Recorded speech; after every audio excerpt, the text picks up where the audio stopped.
अस्सलामुअलैकुम दोस्तों और साथियों, उम्मीद है आप लोग खैरियत से होंगे। आज की इस वीडियो में हम बात करेंगे कि कैसे आप बच सकते हैं कि आपके जिस्म के अंदर कैल्शियम और विटामिन डी की कमी बिल्कुल ना हो।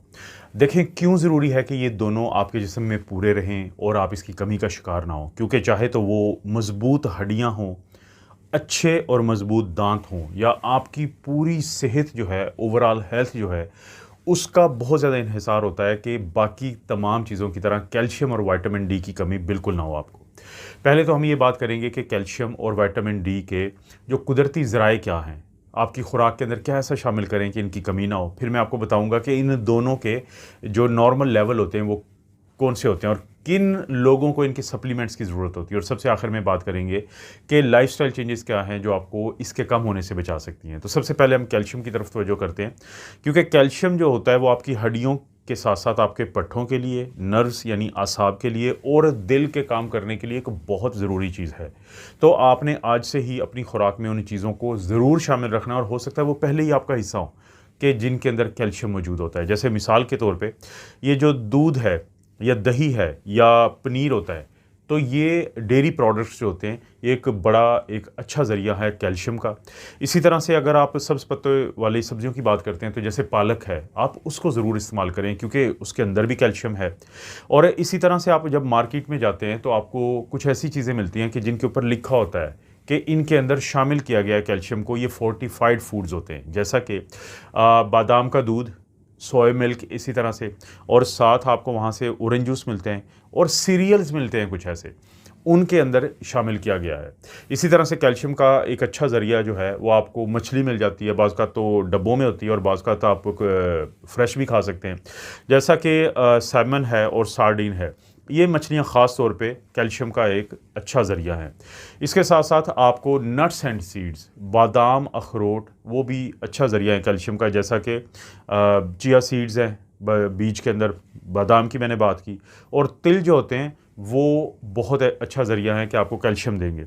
और सबसे आखिर में मैं बात करूँगा कि अगर आप सफ़ेद चने खाते हैं, अगर आप मटर खाते हैं, लोबिया खाते हैं और दालें खाते हैं, तो इनके अंदर भी कैल्शियम अच्छी खासी मिकदार में मौजूद होता है। मिकदार से क्या मुराद है, यानी कितना चाहिए होता है एक दिन में। अगर आपकी उम्र 19 साल से लेकर 50 साल है तो आपको 1000 मिलीग्राम चाहिए होता है। इसी तरह से वो ख़वातीन जिनकी उम्र 51 साल यानी 50 साल से ज़्यादा है तो उनको एक दिन में 1200 मिलीग्राम चाहिए होता है। वो मर्द हजरात जिनकी उम्र 51 से लेकर 70 साल है, 70 साल तक है, तो उनको 1000 मिलीग्राम चाहिए होता है। ये जो टीन एज के बच्चे होते हैं और जो प्रेग्नेंट ख़वातीन होती हैं उनको 1300 मिलीग्राम चाहिए होता है। तो अगर ये मिकदार आप इस्तेमाल करते रहते हैं, और जैसे कि मैंने खुराक के नाम लिए हैं, वो आपकी खुराक का हिस्सा होते हैं, तो आपको कमी नहीं होगी।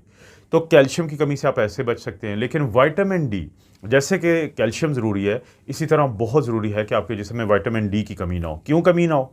क्योंकि देखें विटामिन डी जो है ना सिर्फ ये कि आपकी हड्डियों के लिए ज़रूरी है, बल्कि आपकी मुदाफ़ती निज़ाम को बहुत बेहतर रखता है। आपने देखा होगा कि कोरोना के दिनों में बहुत ज़्यादा जिक्र हुआ था विटामिन डी का। और इसी तरह से आपका जो कैल्शियम है जिसकी अभी मैंने जिक्र की है, वो आपके जिस्म का हिस्सा बन जाए, आपकी हड्डियों का हिस्सा बन जाए, तो उसके लिए भी विटामिन डी की मौजूदगी बहुत ज़रूरी है।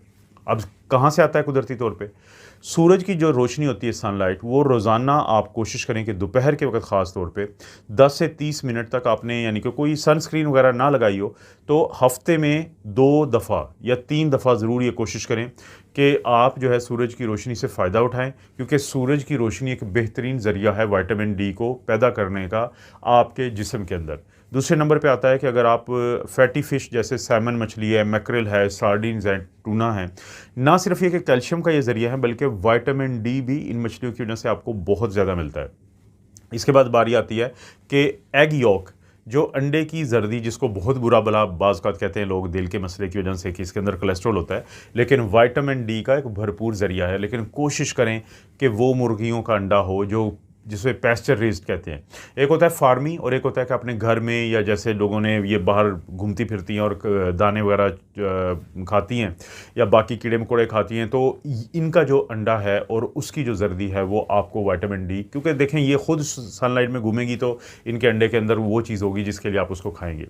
इसी तरह से फिर वो जैसे मैंने पहले बात की थी कि कुछ खुराक ऐसी होती है कि जिसके अंदर विटामिन डी डाला गया होता है।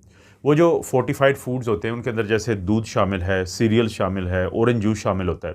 तो उस सूरत में आपको ये वहाँ से मिलते हैं मार्केट में जब आप खाने लेने जाते हैं। कितना चाहिए होता है एक दिन में? अगर हम इसकी बात करें तो वो लोग जिनकी उम्र 19 से 70 साल तक होती है, उनको एक दिन में 600 इंटरनेशनल यूनिट चाहिए होता है, जो कि 15 माइक्रोग्राम बनता है। इसी तरह से वो लोग जिनकी उम्र 71 यानी 71 साल से ज़्यादा हो तो उनको 800 इंटरनेशनल यूनिट, जो कि 20 माइक्रोग्राम बनता है। जो छोटे बच्चे होते हैं 1 साल की उम्र तक के, या जिनकी यानी कि यंग बच्चे जो होते हैं, उनको 400 से 600 इंटरनेशनल यूनिट चाहिए होता है। लेकिन अगर किसी को कमी हो जाए तो उस सूरत में 1000 से 2000 इंटरनेशनल यूनिट एक दिन में चाहिए होता है, या उससे ज़्यादा। लेकिन चाहे तो कैल्शियम की को ज़्यादा देना पड़े या विटामिन डी का हो, तो अपने डॉक्टर से मशवरा किए बगैर और इसका टेस्ट करवाए बगैर ज़्यादा डोजेज़ नहीं लेनी चाहिए। उसकी अपनी कॉम्प्लिकेशन आती है, उसके अपने मसाइल होते हैं। अब हम बात करते हैं कि आपकी लाइफ़स्टाइल की क्या ऐसी तब्दीलियाँ होती हैं कि जो आपको बचा पाती हैं इस तरह की किसी भी कमी से, कि कैल्शियम की और विटामिन डी की। एक तो एक्सरसाइज़ को अपनी रूटीन बनाएं, क्योंकि जब आप एक्सरसाइज करते हैं बाकायदगी से, तो जैसे चलने है, वॉकिंग है, या वज़न आप उठाते हैं, तो उससे आपकी जो हड्डियां हैं उनके ऊपर जो दबाव पड़ता है, तो वो कैल्शियम को, विटामिन डी को इस्तेमाल में लाता है हड्डियों को मजबूत करने के लिए। दूसरा ये है कि आप चाय है, जैसे कॉफ़ी है, चाय है, या ये जो सोडा की बोतलें होती हैं, उनको ना ज़्यादा इस्तेमाल करें। ये आजकल बच्चों में क्या मसला बना हुआ है, छोटे छोटे बच्चे जब इस तरह की बॉटल ज़्यादा पीते हैं तो कैल्शियम उनकी हड्डियों में नहीं जाता। कैल्शियम आपकी आंतों से आपके खून में, और खून से आपकी हड्डियों में जाने का जो अमल है वो मुतासर होता है। इसके बाद होता है कि सिगरेट मत पिएँ, क्योंकि सिगरेट से आपकी हड्डियाँ कमज़ोर होती हैं और कैल्शियम विटामिन डी कम होता है। और इसके अलावा कुछ दवाइयाँ ऐसी होती हैं जिनके ऊपर आपने ख्याल रखना है, क्योंकि कुछ दवाइयाँ ऐसी होती हैं कि जो कैल्शियम और विटामिन डी को आपके जिस्म में कम करती हैं, जैसा कि स्टीरॉयड है, या बाज़ जो लोगों को एसिड रिफ्लेक्स होता है कि जब उनका मैदे से तेज़ाब जो है वो उनके गले में आता है, तो वो जो दवाइयाँ ज़्यादा अरसे के लिए इस्तेमाल करते हैं, तो उससे भी कैल्शियम और विटामिन डी जिस्म के अंदर कम होता है, तो इससे भी आपने बचना है। अब एक सवाल पैदा होता है कि आपको सप्लीमेंट किस वक्त चाहिए होता है, कब ज़रूरत होती है कि आपको सप्लीमेंट की। अगर तो आप सूरज की रोशनी में बाहर नहीं ज़्यादा निकलते, जैसे बाज़ औक़ात आप किसी ऐसे एरिया में रहते हैं जहाँ पे सूरज की बहुत ज़्यादा यानी वहाँ पे शुआएँ नहीं पड़ती, तो उस सूरत में, या आपका काम ऐसा है कि आपको अंदर रहना पड़ता है, इंडोर रहना पड़ता है, तो उस सूरत में, या फिर आप वेजिटेरियन हैं, सब्ज़ियाँ खाते हैं, लेकिन आप कोई दूध या मछली या इस तरह की चीज़ें नहीं खाते हैं, तो तब भी आपको इसकी कमी हो सकती है, तो आपको सप्लीमेंट चाहिए होगा। अगर आपको कोई आंतों का ऐसा मसला है, जैसे सीलिएक डिज़ीज़ है या क्रॉन डिज़ीज़ है, जो कि IBD होती है, तो इन्फ्लेमेटरी बाउल डिजीज़, तो उस सूरत में आपको सप्लीमेंट की ज़रूरत होती है। अगर तो आप बूढ़े हैं तो उस वक्त आपकी जो जिल्द होती है वो कम पैदा करती है विटामिन डी, तो उस सूरत में आपके लिए बहुत ज़रूरी है कि आप अपने डॉक्टर से बात करें और सप्लीमेंट लें। लेकिन डॉक्टर से बात करना और अपना कैल्शियम और विटामिन डी का लेवल चेक करवाना सप्लीमेंट से पहले बहुत ज़रूरी है, ताकि आप, और ख़ास तौर पे मैं तो हैरान होता हूँ, बाज़ औक़ात लोग मुझे बताते हैं कि वो पता नहीं हज़ारों इंटरनेशनल यूनिट एक दिन में ले रहे होते हैं। तो मुझे कभी कोई समझ नहीं आई कि कैसे आप किसी को डॉक्टर जो है वो दे सकता है इसका टेस्ट करवाए बगैर। तो अब कुछ अलामात को आप पे नज़र, आपका ज़रूरी है कि आप उन पे अलामात पे नज़र रखें, क्योंकि वो अलामात आपको कैल्शियम की कमी और विटामिन डी की कमी का बता सकती हैं। मसलन कैल्शियम की कमी की अगर अलामात पे हम देखें कि अगर उसमें मसल जो है आपके उन क्रैम्प्स होते हैं, कड़ल पड़ते हैं, आपके जो नेल्स होते हैं, नाखून होते हैं, वो टूटना शुरू हो जाते हैं, कमज़ोर हो जाते हैं, आपको असाबी कमज़ोरी होती है, जिस्म सुन्न रहता है, और हड्डियों की कमज़ोरी की बीमारी होती है जिसको ऑस्टियोपोरोसिस कहते हैं, हड्डियों का भुरभुरापन, तो ये ज़्यादा होता है। तो ये अलामात इशारा करती हैं कि कैल्शियम की कमी हो सकती है। और इसी तरह से अगर विटामिन डी की कमी की बात करें, तो विटामिन डी की कमी की अलामात जो हो सकती हैं, बहुत ज़्यादा थकावट रहना, हड्डियों में दर्द रहना, बार बार इन्फेक्शंस का होना, और इसी तरह से अगर किसी को डिप्रेशन हो, तो ये चीज़ें बताती हैं कि आपको खुदा न खास्ता विटामिन डी की कमी हो सकती है।